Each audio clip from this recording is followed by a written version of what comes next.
Hi everyone, this is Steve Backlund. Today I'm going to talk with you about the power of having a word from the Lord to live by. I like to say this, I can put up with a lot of junk if I have a word from the Lord.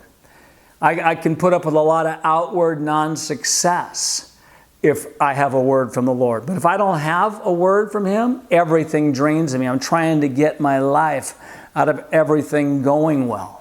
Jesus said this in Matthew 4:4. He said, "Man shall not live by bread alone, but by every word that proceeds from the mouth of God."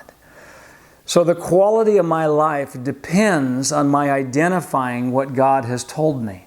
The more I can identify that the Lord has said to me, whether it's a direction, whether it's a promise, whether it's an interpretation of a difficult situation in my life and getting His perspective on it, the more I can identify the Lord has said is the more I'm going to live.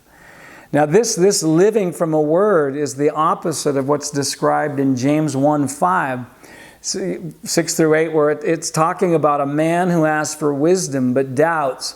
And James says he's like a double-minded man, unstable in all his ways. And it says he's tossed to and fro. And so today what I want you to do is I want you to rehearse the story of God in your life. I want you to write down the clear things that you know that He's said to you. And if your circumstances are so big and screaming at you that you can't remember them or they seem faint, ask Him for a fresh word. Ask Him for a word that you know is from Him to help you with direction, protection, or clarifying what's happening.